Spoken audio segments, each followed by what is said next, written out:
my life, removing pain. Lord, let my words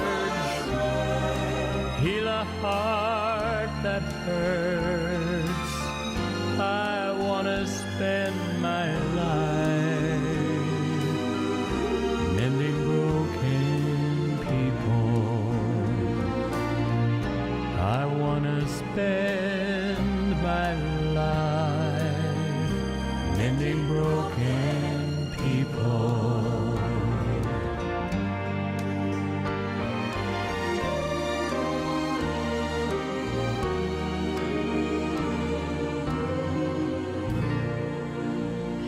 Hello and welcome to another 3ABN Today program. Thank you so much for joining us today. We appreciate you joining us through the television airways, through the internet, even the radio. We have a lot of people that follow 3ABN on 3ABN radio, so thank you for joining us, for your faithfulness to the ministry of 3ABN. Amen. Some of you maybe have just tuned in, found out about 3ABN recently. Thank you for joining with us.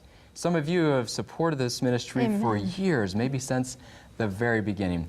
We know we really appreciate each one of you, long-timers, newbies, that are supporting the ministry through prayer, which is vital to the ministry of 3ABN, but also those of you that feel impressed to support this ministry financially, thank you.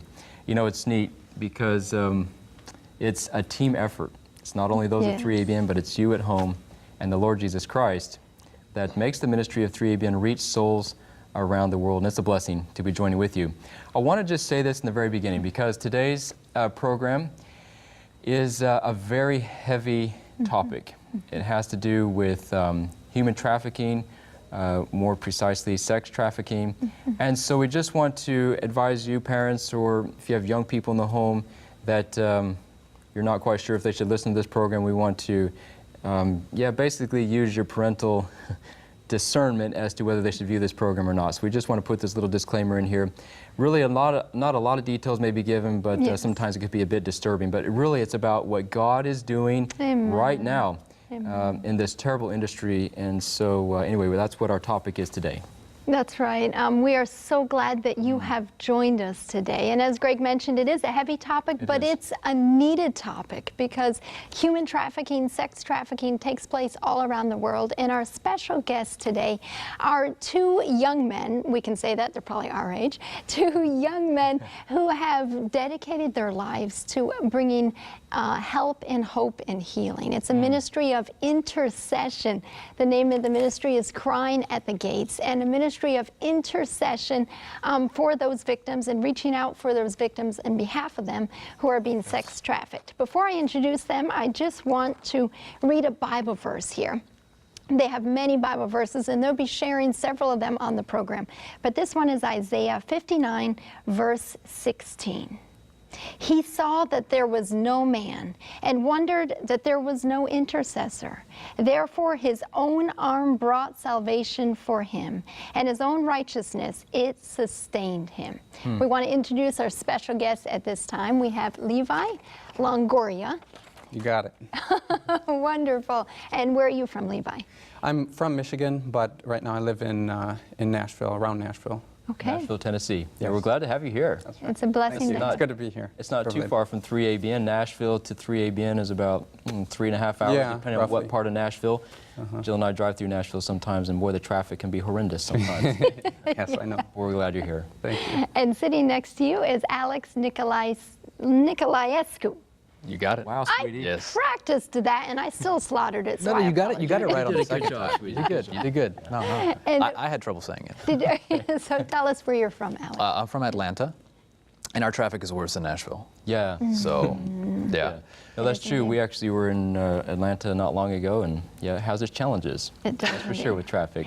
But thank you for coming here. We really appreciate, again, we'll get more into your ministry, but what God is doing through you all, it's a powerful ministry. So, yeah. I hate to say this, but we're looking forward. I don't want to say, to the topic. It needs to be discussed because we can always bury our heads in the sand, so they say, so they speak. And but we don't want to do that. We need to bring this, I think, to the forefront, but also how God is, working. Isn't it amazing? Amen. Through these young men and others to rescue people and the intercession you talked about earlier. It's really a spiritual warfare, and That's it's a right. battle that we are involved in, the great controversy, and we're going to hear stories during this program, actual stories of people who have been involved in this. We're going to hear stories of this great controversy, battle, and the warfare, so I'm excited about that. But first, we'll go to our music. We have Stephanie Dawn, and we always love it when she can come and share the music with us. Dan Thornton will be on the piano, and the song they will be ministering to us is titled Grace.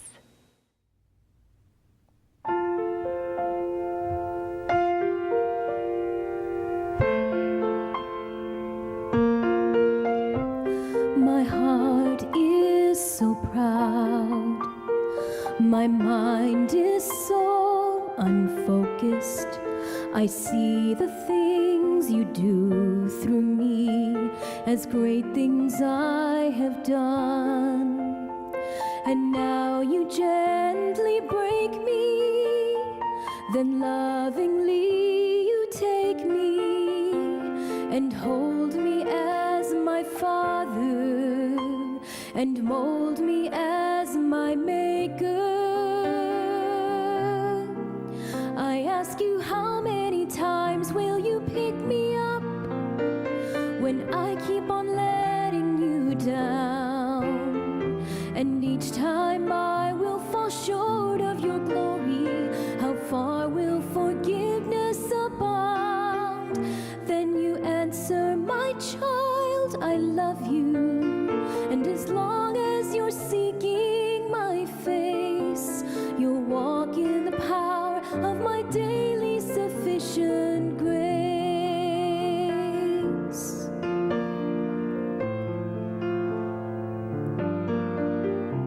At times I may grow weak and feel a bit discouraged, knowing that someone somewhere could do a better job.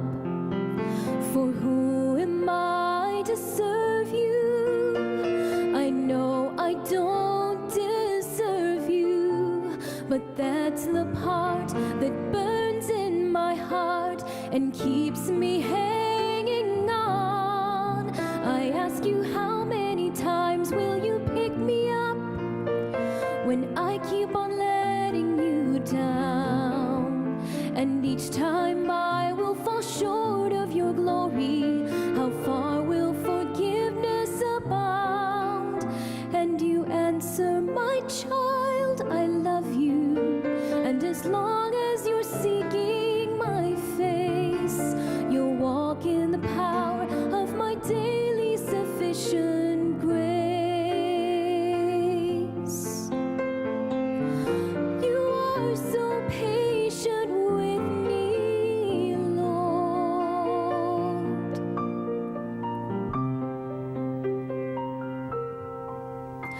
As I walk with you, I'm learning what your grace really means. The price that I could never pay was paid at Calvary.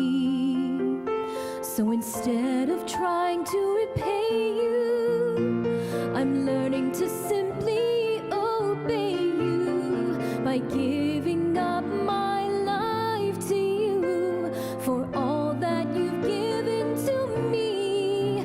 I ask you, how many times will you pick me up when I keep on letting you down? And each time I will fall short of your glory, how far will forgiveness abound? Then you answer, my child, I love you. And as long as you're seeking my face, you'll walk in the power of my daily sufficient grace.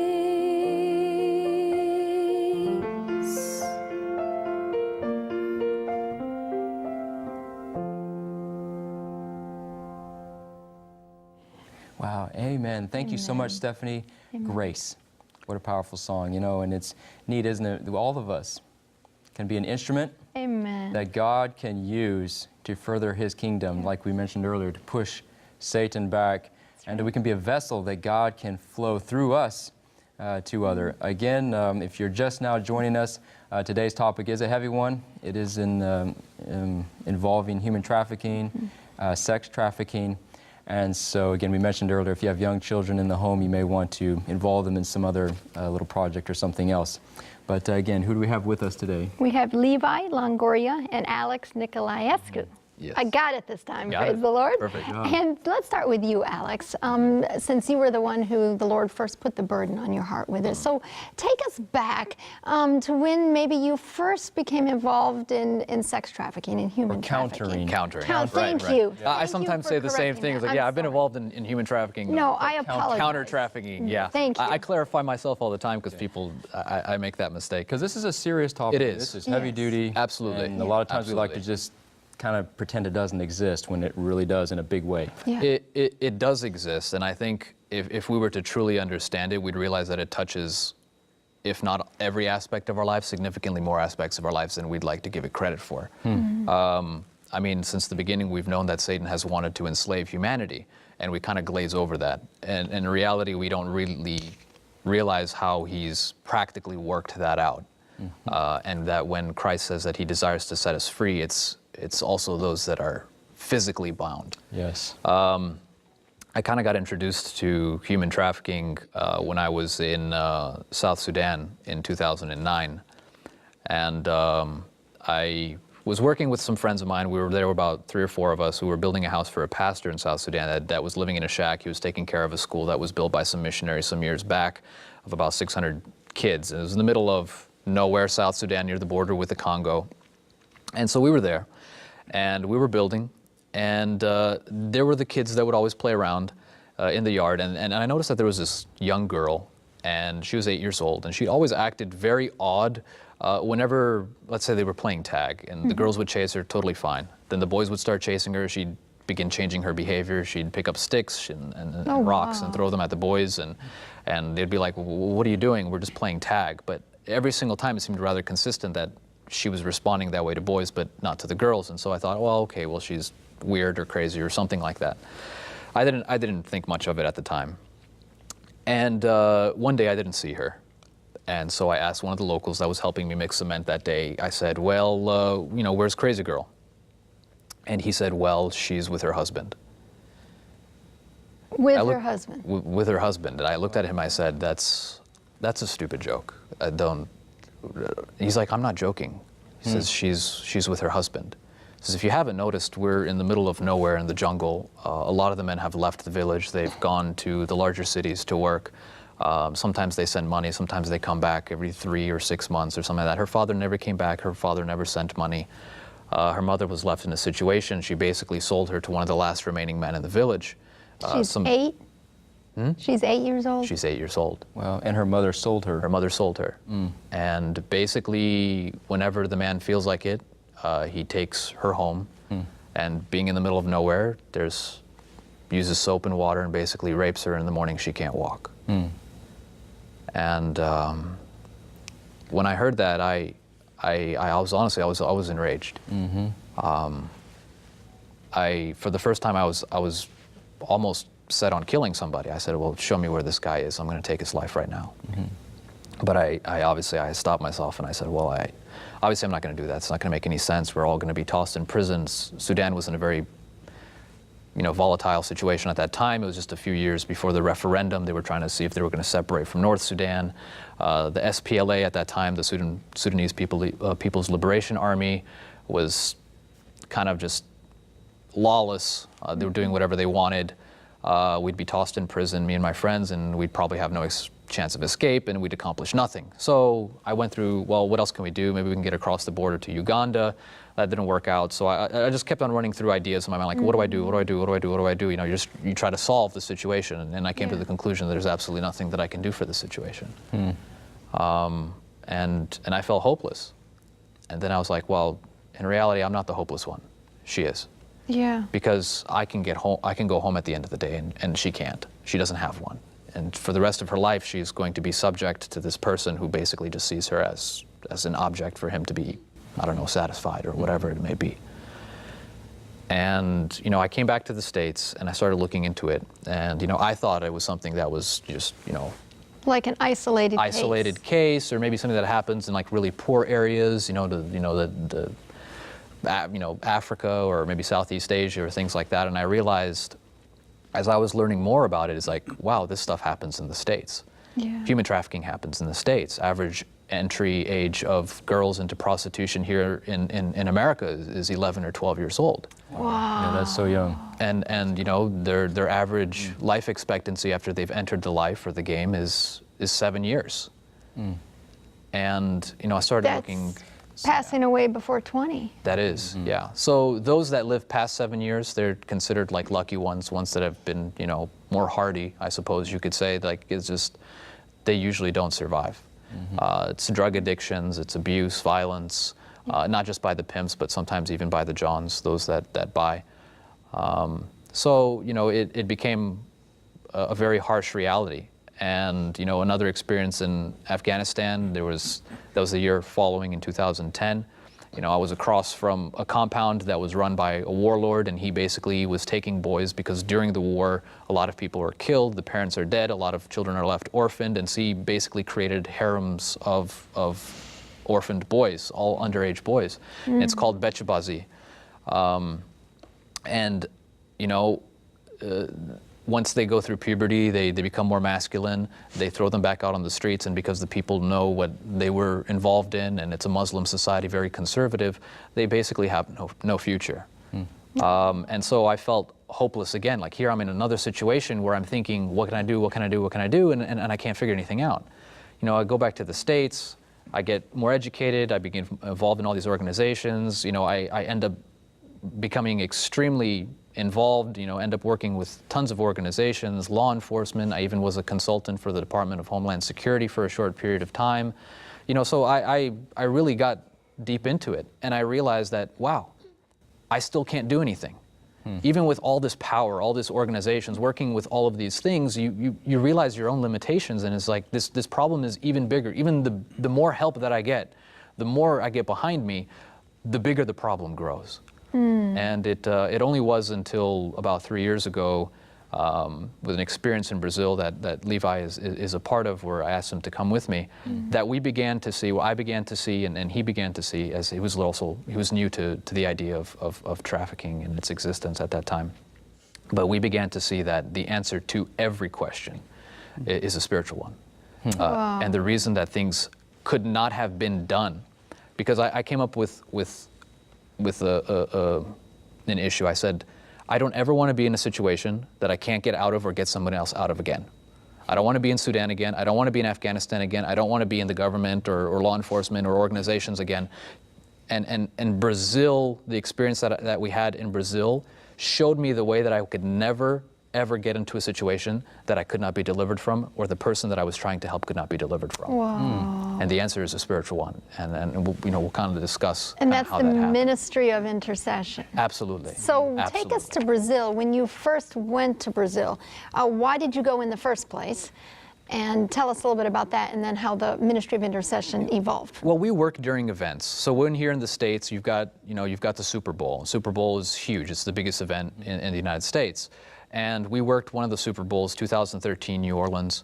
And it was an absolutely horrendous experience. Which, for some people that don't know, that's a large sporting event here with football in the United States. Yeah, it's huge. That's true. And so, you know, I was working during that time. We had a group of people. We were up basically till 4 or 5 a.m. every single day, you know, the days leading up to the Super Bowl. And we were out on the streets. And it was a terrible situation. Just one of those moments where you feel like the tension is so thick you could basically like cut through it.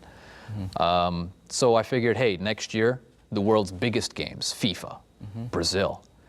And so I started doing some research, and I realized, wow, Brazil already had 500,000 children that were being sold into prostitution, and the average age was 9. That was my question. So pardon my ignorance here. You're saying the Super Bowl, everything was tough. Are you saying there's a lot of trafficking that goes on during that time? Absolutely. And it's not that the Super Bowl is actually that. No, but it brings people. Yeah, there's lots of people that come to the Super Bowl, and a lot of bad stuff happens. Yeah. Yes. So one of the things that we do, because a lot of people are brought from other states. A lot of pimps bring their prostitutes, their stable. So that's what they call it. That's what they call their women. It's their stable. They bring them over. They sometimes bring them all. Some bring a few.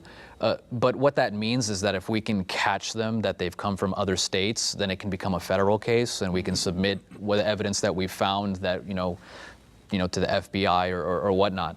But it's crazy to see how many people end up coming from all over the country for other types of entertainment. They don't come there just for the Super Bowl. They want the drinking, they want the partying, they want the the sexual, I guess, excitement. And so and New Orleans is one of those cities that caters to that more than other large cities.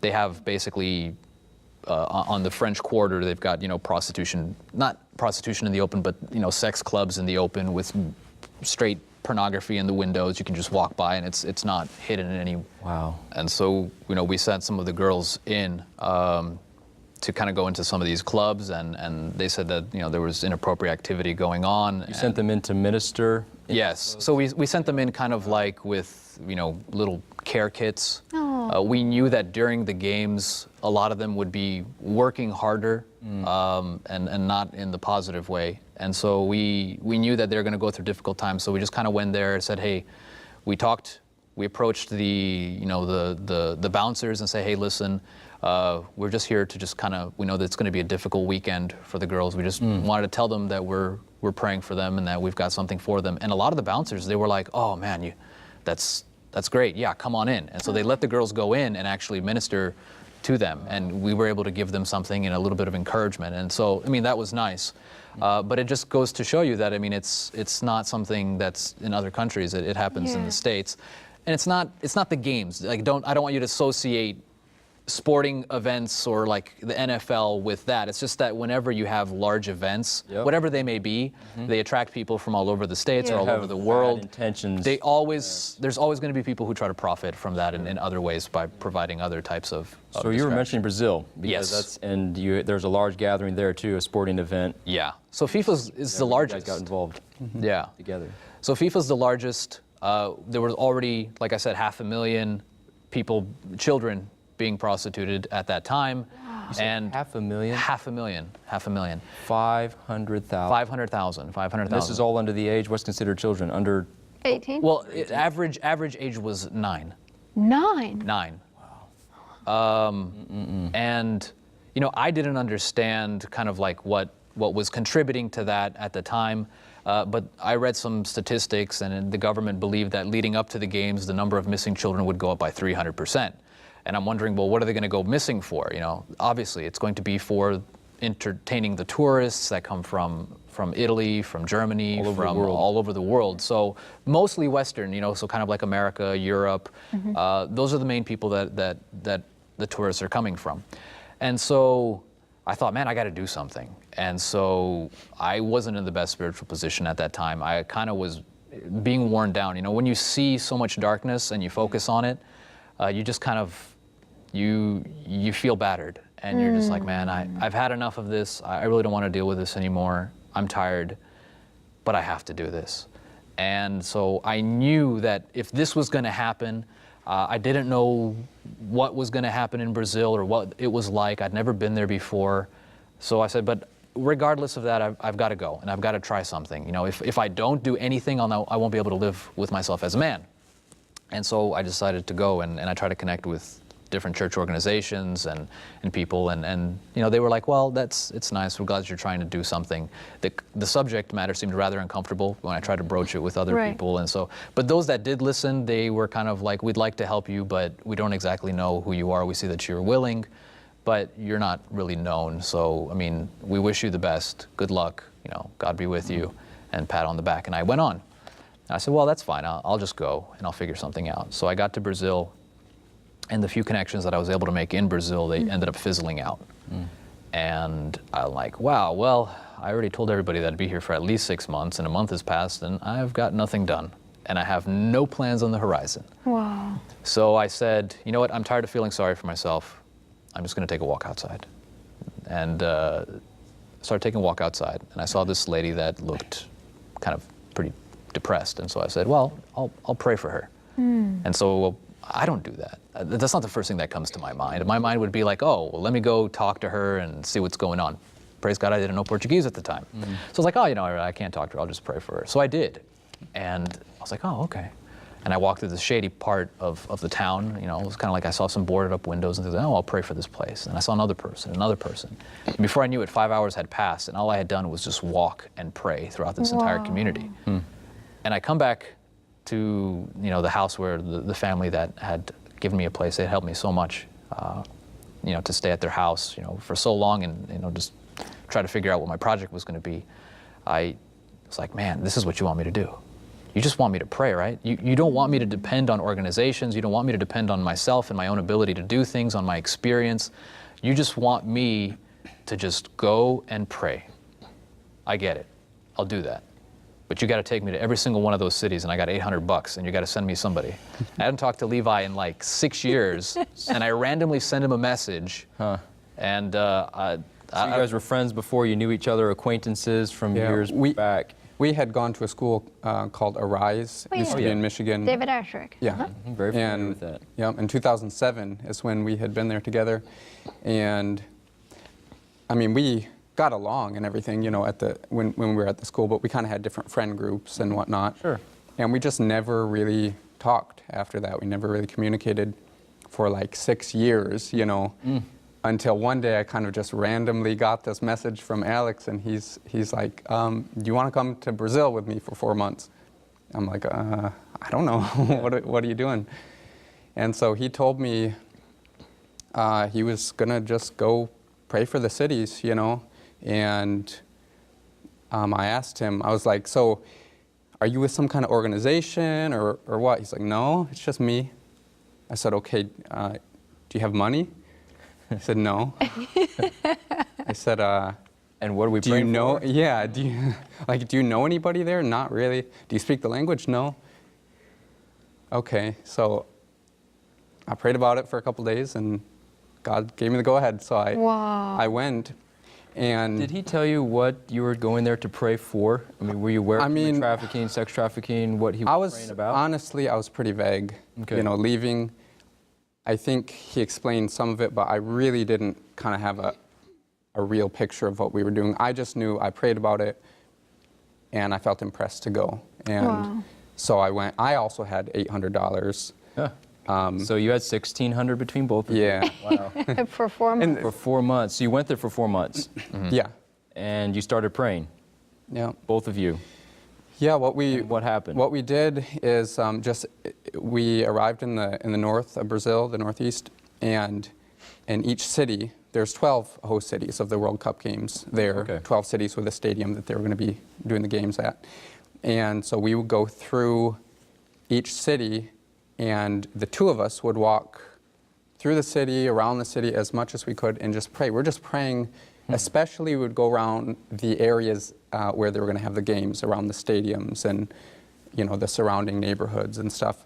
To basically, we believe that God still works the way that he worked for Joshua. Amen. He said, wherever you set the sole of your foot, I've given that to you. Wow. And so we were literally saying, God, we're here. We don't know if you have other people in these neighborhoods or in this city or all these places that we were going into, the favelas, the slums, or wherever. We're saying, we don't know if you have other people here asking you to be here, so we're here asking you to be here. Wow. And we want you to come and make this your territory to work. Giving God permission to enter Exactly, that particular part of the city or that. Okay. Yeah. It's the have you considered my servant Job kind of experience, where Satan comes from wandering in his territory. He's like, oh, where are you coming from? Oh, I'm coming from the earth, my territory. And then God has to say, well, it's not exactly all of your territory. I mean, I've got my servant Job there who's an intercessor because he's praying for his children. So what are you praying? So you're going around these stadiums to these cities. What is your prayer? So we basically had 3 projects. The first one was to pray for the stadiums, for the games, for those that were coming to visit. And we were basically walking to dedicate the stadiums because, we had learned from experiences that there's times where events go on and there's people who go and dedicate these places to Satan.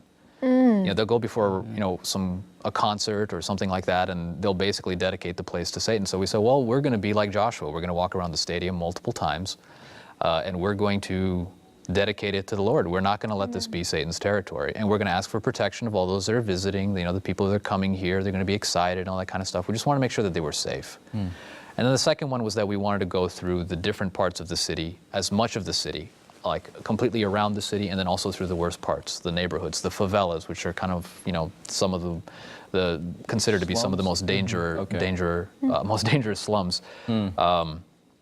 And you know, we were warned not to go, but we decided that that was what we were called to do, and so we did. And we prayed in those areas, and the stuff that happened, the miracles that happened in those areas was amazing. And then the third project was that we wanted to train young people to minister to prostitutes on the street, and how to pray for them and how to minister to them. And there was a protocol to that for safety, obviously, not just physical safety, but also spiritual safety. And so it wasn't just nilly-willy going. It was something that we had already built over the years from experience in Atlanta, and I just kind of was adapting it based on the Brazilian culture. So I created a program, and then we just prayed that there would be people who would be willing to do it, and God provided. And in 7 of the 12 cities, there were young people that went out and had amazing results with getting prostitutes to come off the street, to go into church and want Bible studies and a whole bunch of other things. Yeah, just an example. I want to just give you an example of how God worked through this experience, because it was really like everywhere we went, every single city we went to, he had already he had everything, like the dominoes set up. The groundwork was laid. We just kind of showed up. Yeah, like one of the cities that we went to, kind of right after we had decided to start trying to do this project, going out and actually reaching out to prostitutes with the church members, of course, not just us. You know, we didn't think that would be an appropriate thing. Right. But with the church members, with the girls from the church and That's good. And the guys. And so we got to the third city, was it? Yeah, Natal. And we started to kind of explain to the young people what we were there for. We ended up going on a camp out with them that weekend. And the young people, as we were telling them what we're doing, why we're in Brazil and that, they said, you know, for about the past 3 weeks, this group of us, we've been praying. We felt impressed that we should go out in the streets and reach out to prostitutes, but we didn't know how, and we were just praying for God to teach us how to do that. And now you guys show up, and that's exactly what you're here to do. That's God. And so we were able to spend time while we were there with them, giving them the kind of the rundown how to, you know, do this project, and we went out and did it with them. And it was just like that. Every city that we went to, it was as if God already had. It was interesting. That's amazing. Because he said it was the third city. So you think, oh, well, why didn't it happen in the first city? Well, I told you there's 3 projects, right? Well, the first one we did in the first city, and then we were praying, should we do the second one? And in the second city, God showed us that we should do the second one. And then we're like, well, will you provide for us to do the third idea that we had? And God in the third city provided the third. And so each step of the way we were praying, Lord, are you going to approve this next step? And we get to the city and the doors are open. Wow. Every single time. Yeah. And so he was saying, yes, yes, yes, now go forward. I've already set it up. Strong confirmation, isn't it, from the Lord that he was in this? Everywhere through that's this very encouraging experience, yeah. Now, you had a certain testimony with a high priest of Satan Yes. that occurred there, and it gave you more a glimpse into the, I guess, maybe the other side, or the more the spiritual battle Right. that takes place with this human trafficking? Because we are in a battle. I mean, Yes. it's between what we mentioned earlier, the great controversy. What's the great controversy about? It's between Christ and Satan. Yeah, and it's a battle. I mean, it's a real spiritual battle for sure. And so when you're in these, I'm just going to call them dark industries. I don't even know what you would even call it. Right. Anyway, Satan is there. I mean, he's pushing with all his might to try and keep control of his territory and trying to gather more territory. Yeah. So it's a real battle. And I think that's something that we oftentimes glimpse over, is that we think that, you know, human trafficking or whatnot is like, oh, it's organized crime, or it's just some small town pimp, or, you know, it's just these people trying to make money, you know, in a illegal way or, you know, hurting other people while doing it. But in reality, when you think of the great controversy, as you said, it's between Christ and Satan. That's right. Are Christ and Satan physical beings? They're spiritual beings. Yes, they manifest themselves physically, but it's a spiritual battle. And yet we're looking at what's happening physically as if it's only physical. But it's obviously not. And the reason that I felt that, you know, in those previous experiences that I had that I couldn't do anything is because I was looking at it as a physical battle. Yeah. And I was trying to resolve it in a physical manner. I wasn't looking at it completely. I mean, I knew that it was spiritual, and I had this idea. And, you know, I had certain pieces of the puzzle where I'd seen, you know, where even occult religion and things like that were super involved in it. But until I'd gotten, you know, to this experience with this ex-Satanist, that I began putting it all together. And I even had to apologize to Levi because I kind of felt like I had brought him into a dangerous situation without even letting him know. And it was kind of because I didn't fully grasp it at that point either. And So tell us this experience then. So we were in one of the cities, Fortaleza, was the fourth city. And there was a guy who came to the church. He said that he needed to get back to São Paulo, and it's very far from Fortaleza to São Paulo. And the church in Fortaleza didn't want anything to do with our ministry. They said, we're doing enough ministries already. We appreciate what it is you guys are doing, but I don't think our church is going to be comfortable with that kind of thing. And so we understood. We were very thankful for just them hosting us and helping us out with, you know, and we helped them out with their ministries. And so one day this guy shows up. He's trying to go to São Paulo, and the pastor says, "No, we're not gonna give you money, but if you work for the church, we'll buy you a ticket." And so he's like, "Okay, sure, that sounds like a good deal." So the guy says, "Oh, I'll paint the church." It's like, "Okay, we can do that." So he buys the paint, paints the church. Pastor is talking. They're discussing how to do an evangelistic series with the head Bible worker. The guy's listening in, and over the course of 3 days, listening to all of the studies, you know, in that short span of time, he's like, "Oh, wow, I've never heard stuff like this." So he tells the pastor that, "Oh, man, I need to get baptized this Sabbath." And the pastor's like, "Okay." It's like, "I've heard everything that you said. It's enough. I'm just going to go get baptized this Sabbath." Wow. And he says, "But tomorrow, bring those Americans that are at your house to come work with me." And the pastor's like, "Okay." So he comes and tells us, like, "Hey, you'll never believe it. I told you we're doing ministries. Like, look, this guy wants to get baptized in 3 days and all this kind of stuff. It's amazing, evangelism." And then we're like, "Oh, that's wonderful." We were excited. And he's like, "Oh, but he wants you to come and work with him." So we're like, "Oh, okay, we'll come work with him." And so we do. His name was Williams. And he said that, "Hey, listen, I've got something that I need to tell you, but I can't tell you until I'm baptized. I'm not safe." He says, "Once I get baptized, I can tell you everything that you need to know, and there's things that you need to know. So, and one of you guys is going to have like a dream or vision or something like that this Friday." And we're looking at him like, This is kind of weird. "This is a weird guy." Yeah. "All right, this is a very nice guy, weird guy. All right." So Friday passes, nobody has a dream or vision, nothing happens. Saturday he gets baptized, Sabbath he gets baptized.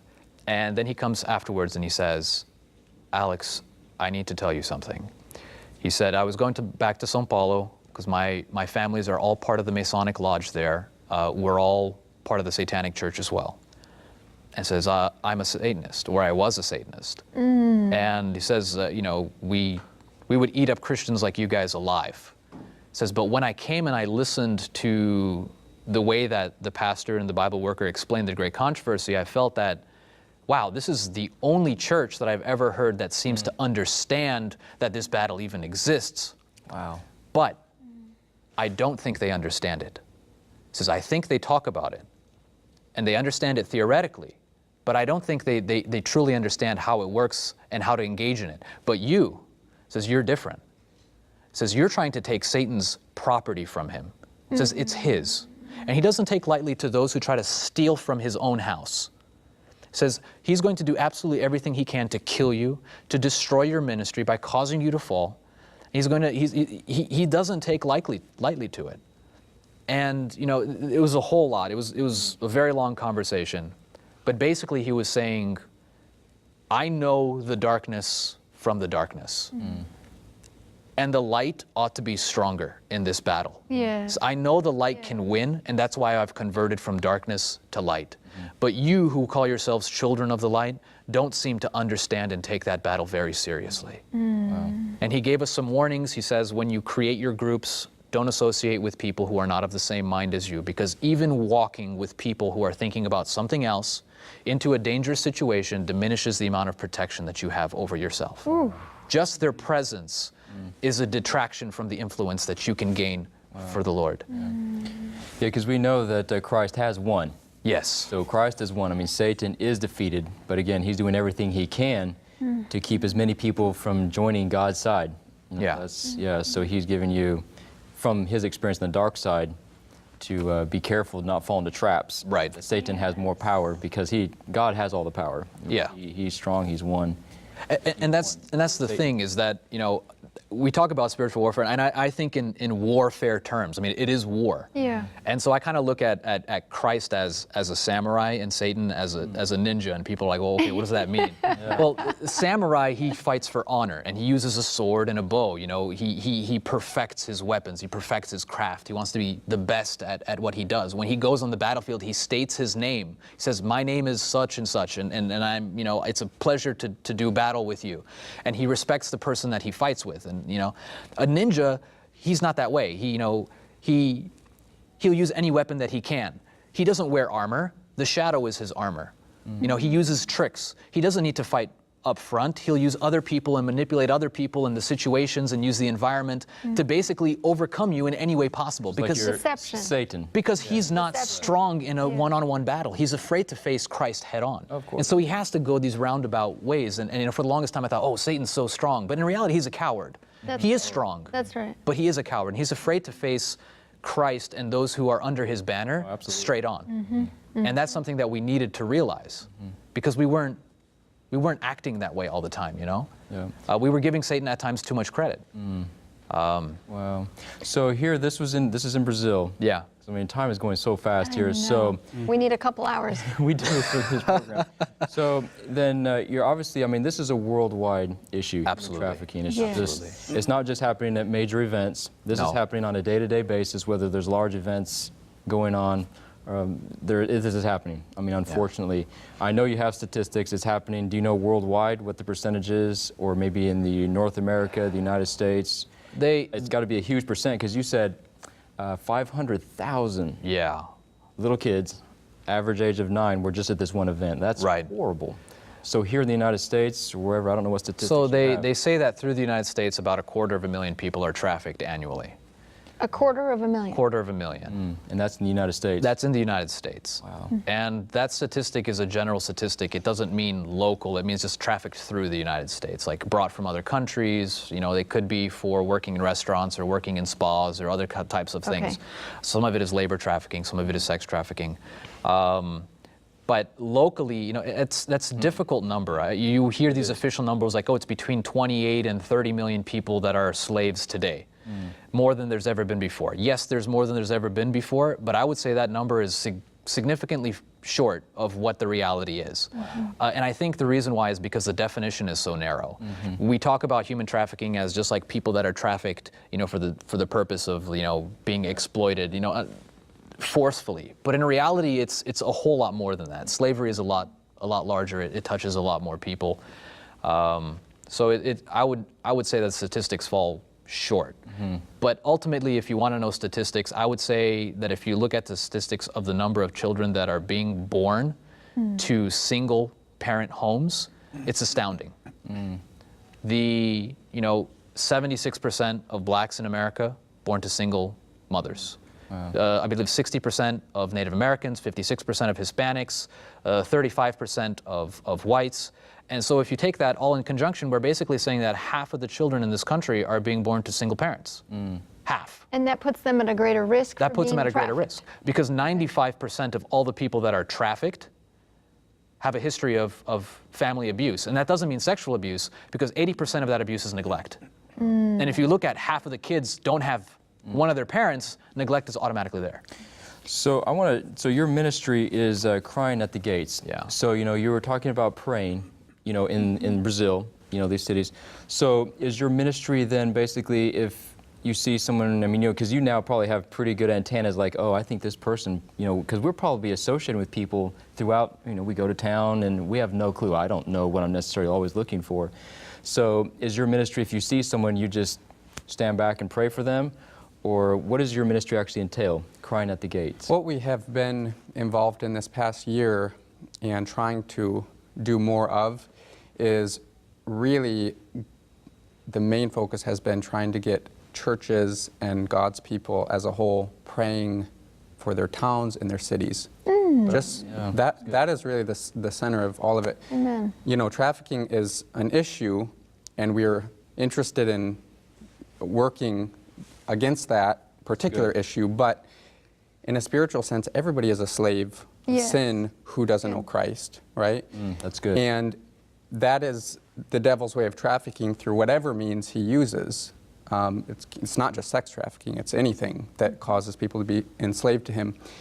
And so ultimately, and of course there are so many stories I wish we... I was going to ask for some. Yeah. Could you at least share a couple stories of people who've been freed or deliverance or what has taken place? Yeah, just even going back to the experience in Brazil, one story that was especially kind of stuck out to us for the, you know, to illustrate the effectiveness of prayer is Alex had, because he had worked in anti-trafficking, like he said, for years before this, and it takes usually years of contact, many, many times with the people on the streets before they eventually end up coming out of it. In Brazil, there was one particular city that we went to, and we ended up having the opportunity to train a very small group of people there to do this project, going outreach to the prostitutes in their streets and praying for them. And then we left without knowing anything more. And a few weeks later, we got a call from them, and they said they had ended up going to do this project, praying for these, you know, ladies on the street. And they got a phone call a couple weeks after they had gone out, and a lady said, "I don't know if you remember me, but you came, you gave me a card, and you prayed with me." And she said, "That night that you guys came and made contact with me was my very first night in prostitution ever in my life." She said, "I was desperate because I didn't have work, I don't have a husband, I have kids, I got to support." But she said, "When you left, I realized that God didn't want me here, and I left before I ever had my first customer." And she said, "But I still need work, can you help me?" And now she is cleaning houses for the people of that, the church there in that city. Yeah. This is the same city that the pastor said that the church would be uncomfortable with the idea of doing anything, because there's no recovery programs and there's no, like, what do you do if somebody wants to come off the street? You've got nowhere to put them, you've got, you know, no system to help them to recover. And I said, well, you have to have the desire first. And so these kids, these young people, they went and they did this. And look, there was somebody that was stopped from even entering. And the church was now asking her to come clean their homes. And you've already done something without a system, without a program. And now that you know that this works and it can happen, maybe you'll set one up, you know? Yeah. So, so this is the really center of everything that we want to accomplish, and what we've been focusing on is getting people praying, because for me personally, going to Brazil and seeing what God did there, and there are stories of, you know, people that tried to rob us that we ended up witnessing to, praying with, people that came off the streets like this. We witches, had witches, witch black doctors, magic. I mean, all kinds of stuff. How God provided for us, how He set up, you know, some of the opportunities for us, and things like that. But to me, this is where God got my attention to say, this is the way my work is supposed to happen. You put prayer first, and you allow me to be the one going ahead, and then you guys are just running, trying to keep up with what I'm doing, you know, and that's exactly the way that it was. So if there's one thing that we want to do as a ministry, it's to get people to pray for their cities. So before we put your contact information up in a couple of minutes, how does someone at home get involved in counteracting, let's say we're talking about human trafficking today, how does someone at home get involved in counteracting this? Everybody asks me that question. You know, they come up and they say, "Hey, I heard about human trafficking. I want to do something about it. What do I do?" And they want a list. You know, they want to say, these are the solutions. And it took me years to find out what that solution is. And it's difficult for me to tell you in 5 minutes that this is the solution, because you won't believe it, because you don't have this experience behind it. So if people would believe me, that honestly, the very first thing that you need to do is to realize that it is a spiritual battle from the get-go. It is not just organized crime. It is actually the plan of Satan to enslave humanity through these many tactics, and that you have to grab a hold of God spiritually. Intercessory prayer is the first thing. If you want to ask me what is the first practical step that I can do to save somebody from the streets, you need to pray for them. Okay. You need to know that they exist, but you need to start praying for them. And as you learn more about it, as you become more aware of spiritual warfare, God is going to lead you in the direction that you ought to go. Sure, we can give some guidance, and we're here for that. But to give you a step-by-step, it's experience that's going to lead you, because fighting is an experiential thing. Yeah. I can't give you fighting experience. You have to learn how to fight. Let me ask you one more quick question before we go to your address. If someone is currently enslaved, currently in the midst of being trafficked, how would they get out? How would they get help? Who would they turn to? It depends on where they are. There is a national hotline. And then, you know, I know my region. I know the numbers in my region. I suppose if you're in a desperate situation and you have nowhere else and you have our number, go ahead and contact us, whether through email or our number or whichever way that you can, our website, and we'll do our best to connect you. You know, we don't know all of the organizations that work around the country, but we work with enough, and we can find a way to connect you. So we want to make it as practical as possible. Thank you so much. Good. Wow. It's a heavy program, but it's needed. And I'm so blessed by the path God has led you on with intercession, with interceding in behalf of those who are currently enslaved by Satan. So we want to put up their contact information. If you want to get involved, if your heart has been stirred in any fashion, you say, I want them to come to my area for training. I want to learn how to do intercession. I have finances that I can use to support this work. Here is the way that you can get in touch with Alex.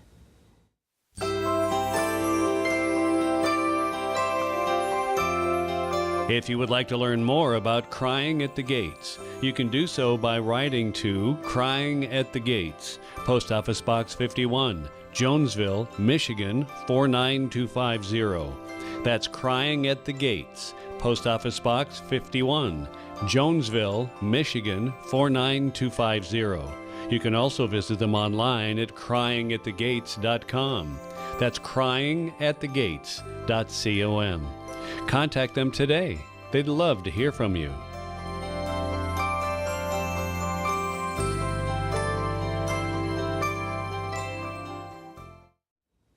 Excellent information. And again, if you missed it, you can always contact 3ABN. We'd be happy to provide their contact information. Alex, in closing, anything that comes to mind that you'd like to share with our viewers at home? There's tons of spiritual things we didn't get a chance to get into. So I want to end with this verse real quick. You know, Proverbs chapter 1 begins with Solomon giving his first piece of advice, something that his father gave to him. And in verse 10, he basically gives this outline of how he should never join his hands with those that profit from the shed of innocent blood, who fill their houses with spoil, basically at the loss of the owner's life. And then in the latter half, it basically says that wisdom cries without, going throughout the streets, calling out to the simple ones. And what I see in this verse is basically God calling us not to get involved in human trafficking. And so he's saying, if you're in influence, if you have power, if you have influence, don't get involved in trying to take advantage of the weak for your own gain. And then if you're one of the common people, you know, the word of wisdom calls out, don't buy what they're selling. So don't sell and don't buy what they're selling. Wow, no, that's powerful. Levi. And I would just say to the ones watching, if you would like to have Alex or I possibly come to your church, your city, to do a training there, whether it's for how to spot things in your city, places that you could pray for specifically, or just how to set up maybe a prayer ministry for your own town or city, we would love to do that and get in contact with you. So please reach out to us through our website or the phone number. Amen. Thank you so much, Levi and Alex, for obeying the call of God on your life and on your heart, and stepping out in that ministry of intercession. And we thank you for joining us as well. Know that we love you, that we pray for you at home, and we want to encourage you to pray for Crying at the Gates ministry and lift them up in prayer with what God is doing through them. God bless you. We'll see you next time. Bye-bye.